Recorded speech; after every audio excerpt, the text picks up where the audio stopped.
Salut à tous! Aujourd'hui, petite vidéo pour vous présenter celle que je surnomme ma grosse Bertha. La scie stationnaire Kitty MS305DB de 24 kg. Pour moi, le monstre de sa catégorie. Et je vous parlerai aussi de son petit meuble que j'ai réalisé et pourquoi j'ai préféré lui faire un meuble fait maison au lieu de lui acheter un support.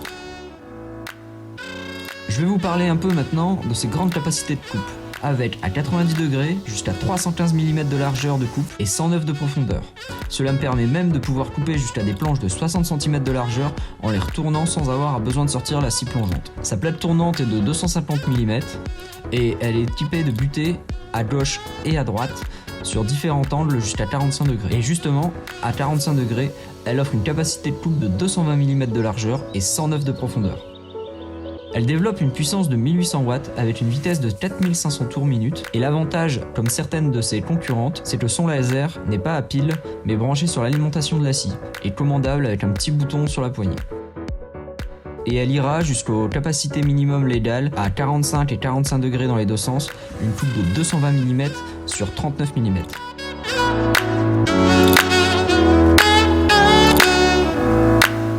Elle est fournie avec sa presse de maintien débrayable pour fixer rapidement les matériaux. Cela fait maintenant bientôt 3 ans qu'elle trône dans mon atelier, même si sa petite sœur, ma scie à ruban métal Holzmann, lui fait un peu d'ombre, je m'en sers assez régulièrement et elle tient bien dans le temps. Allez, c'est parti, je vais déplier mon meuble et on va faire quelques petits tests rapides et en direct. Alors, commençons par elle. Elle offre un large choix de possibilités, des grandes capacités de coupe et même jusqu'à des bois durs. Pour l'avoir testé, que ce soit des petites moulures ou avec des poutres en chêne, c'est pas un problème pour elle.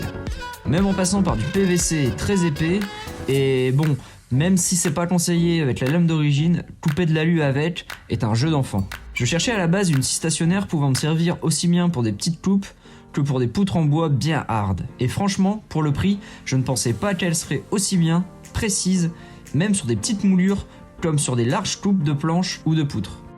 Je serais bien parti sur une petite Metabo ou Makita, surtout qu'en découvrant que Kitty n'était plus vraiment une marque française d'outillage qui avant tenait super bien la route, car la marque a été rachetée par je sais pas, mais pour l'instant, rien à dire. C'est plutôt du lourd, et en comparaison prix et capacité de coupe, je me suis dit, allez, je vais le tenter. Bon bah là, à 90 degrés, c'est comme couper du papier avec un cutter, hein, c'est exactement pareil. Et la coupe est assez fine, surtout qu'avec une lame déjà bien usée comme la mienne actuellement. Et là, c'est en faisant le montage que je viens de me rendre compte qu'il faudrait peut-être que je pense à changer mon sac de mon aspi, car là, on voit bien qu'il est en PLS pour qu'elle fasse un nuage de poussière comme ça. À 45 degrés, pareil, pas de souci pour elle, une coupe plutôt nette, même si avec une lame un peu moins usée, je pourrais peut-être atteindre encore un meilleur résultat.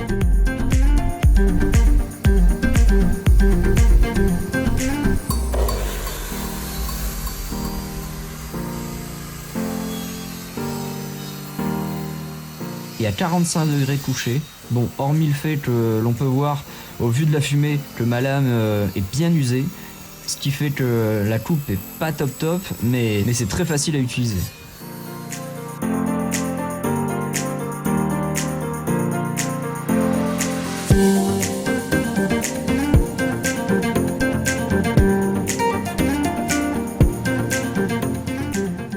Elle possède une butée latérale et une extension de chaque côté, bien pratique pour faire des petites coupes en série.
Et à l'aide maintenant de la butée et du réglage de la profondeur, je vais réaliser quelques rainures.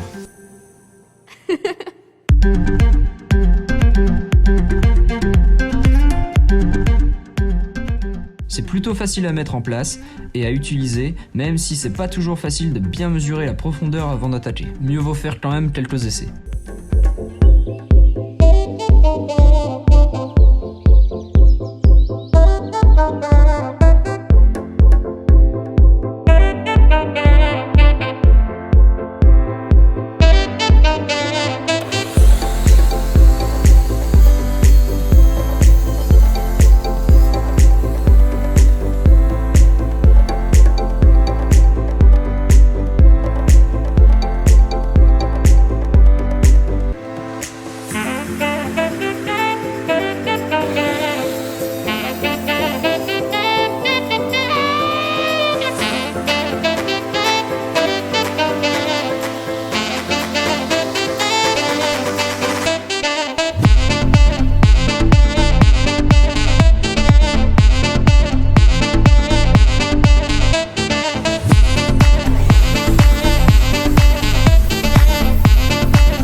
Et on pourrait également en réaliser des plus larges avec une facilité, clairement, qui pourrait insulter un ciseau à bois.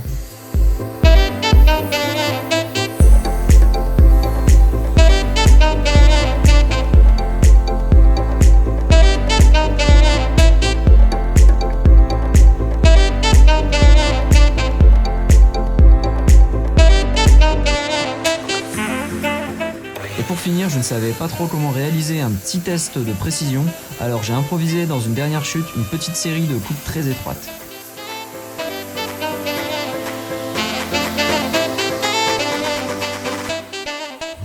Et le résultat, pour moi, il est plutôt concluant.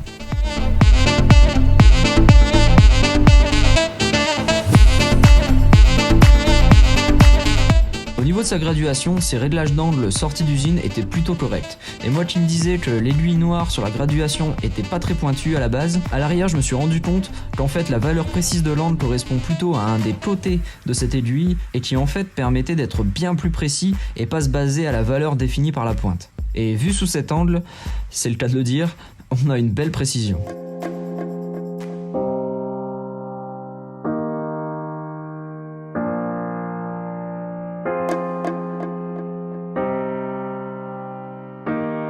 Alors maintenant je vais vous parler un peu de son meuble que j'ai préféré lui faire afin non seulement de ne pas devoir acheter un meuble qui coûte la peau des... et avoir plein de petits avantages comme de pouvoir stocker les bouts de bois fraîchement coupés de chaque côté sur les extensions tout en continuant de scier. Je l'ai réalisé bien sûr à base de récup en chevron de 75 avec une petite porte en planche de sapin. Équipée de roulettes de 80 mm charge lourde, je peux la déplacer super facilement partout dans mon atelier et même dehors dans les petits graviers, même si bon des roulettes de 100 mm seraient peut-être plus agréables pour elle. Son meuble est vêtu d'une petite robe avec des chutes de lambris en médium. Et pour le plateau, j'ai utilisé une chute de contreplaqué marin résiné de 22 mm. Qu'il me restait de mon gros établi, c'est super résistant, même avec des coups de masse, ça bouge pas, c'est facilement lavable, parfait pour un établi. Concernant le système des extensions latérales, j'ai utilisé deux vieux systèmes de pieds de table de brasseur que j'ai redécoupés afin de l'adapter dessus, recouvert d'une petite chute de planche de sapin et honnêtement, je ne pensais pas du tout obtenir un aussi bon résultat et aussi costaud où même là, des poutres de plus de 40 kg, mes extensions bougent pas d'un poil. Et si vous souhaitez en réaliser, sachez qu'ils peuvent être facilement reproduits en acier et obtenir un résultat aussi costaud facilement. Elles me permettent ainsi de gagner une sacrée place pour la ranger, avec comme largeur une fois repliée seulement 80 cm de meuble, pour une largeur de travail de 2 mètres une fois dépliée.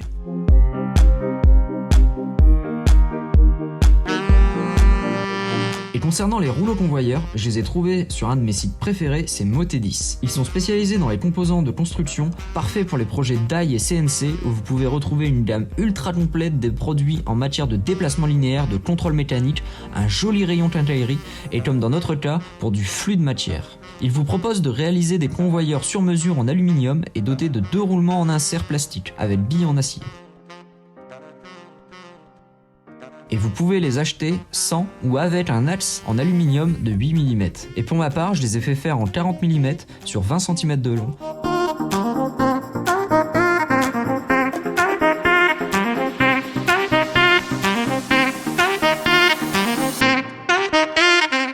fait sur un support en fer plat avec une tige filetée à l'intérieur. Et je peux vous dire, je suis super impressionné par leur résistance au choc. Et pour avoir un produit de cette qualité et sur mesure à un prix complètement dérisoire inférieur à 2,50€ le convoyeur, j'allais franchement pas me priver d'utiliser ça. Donc n'hésitez pas les dailleux, allez faire un tour sur leur site. Pour ça ou pour plein d'autres choses, je mets le lien dans la description. C'est une superbe adresse, mondialement connue et surtout basée en France. Alors avant d'avoir un aspirateur d'atelier, j'avais réalisé un petit carter en bois pour retenir les débris et les copeaux résiduels afin d'éviter d'en propager partout derrière et de gagner en sécurité. Car alterner le travail du bois et le travail de l'acier, bon, disons que, comment expliquer, les copeaux de bois et les étincelles de l'acier ne font vraiment pas bon ménage. Alors petit conseil sécurité incendie, pensez à bien nettoyer entre les deux, et si vous avez même, tout comme moi, la possibilité de passer un petit coup de jet d'eau à terre, c'est parfait. Parce que bon, je connaissais un mec qui connaissait un autre mec qui travaillait à Notre-Dame de Paris, et ben voilà quoi. Ne jamais sous-estimer le pouvoir d'une étincelle.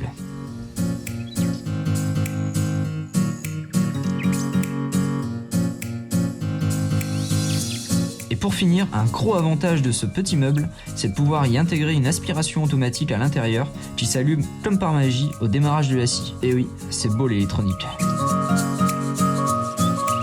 Mais bien sûr, j'ai poussé le principe beaucoup plus loin avec une petite install électrique intégrée qui me permet de brancher sur cet aspi non seulement la Titi, mais pas que. Alors dans l'ordre, on retrouve à l'arrière du meuble son alimentation principale. Puis en bas, on retrouve une petite prise 16A directement reliée à l'alimentation générale du meuble. Et à côté, une sortie d'alimentation contrôlée par l'aspirateur. Cela me permet de brancher sur ces deux prises, là mon gros établi principal qui est équipé grâce à cela de deux prises directes et de deux prises avec aspiration automatique, afin de pouvoir profiter ici aussi de l'aspiration pour par exemple couper à la scie plongeante, ou si je fais du ponçage sur ma table, j'ai juste à brancher mon outil sur ces prises là et récupérer le tuyau d'aspi et hop, le tour est joué, comme ça il n'y a pas besoin d'aller se plier en deux toutes les 5 minutes pour aller câbler, décâbler l'aspi. Alors pour cela, on retrouve à l'intérieur l'alimentation de l'aspirateur, branché sur l'alimentation générale de mon meuble, puis l'interrupteur de l'aspi qui permet de sélectionner marche, arrêt et auto. Et enfin, relié à l'alimentation machine de l'aspirateur, une petite boîte de dérivation avec la scie et mes autres prises aspi auxiliaires à l'arrière du meuble. Alors juste petit détail, faites super attention à ne jamais dépasser la puissance admissible de l'aspirateur, car après avoir étudié un peu la carte électronique de commande pour pouvoir en refaire moi-même, je me suis rendu compte qu'elle manquait cruellement de protection. Alors, peut-être une obsolescence programmée de la part du constructeur. Alors oui, vous allez me dire, ouais, mais c'est du Repro, ça vient de chez Aldi. Mais en fait, je me suis renseigné avant d'acheter, et pour découvrir qu'en fait, c'est Enil qui les fabrique pour Aldi. Et ils ont même d'ailleurs exactement le même modèle en rouge chez eux. Alors pour éviter des soucis de panne futurs, je pense pour ma part que je vais même rajouter un petit disjoncteur différentiel 30 mA entre la prise de l'aspirateur pour les machines et mes outils, afin de bien protéger le système automatique des risques de court-circuit si un outil me lâche afin d'éviter qu'il crame.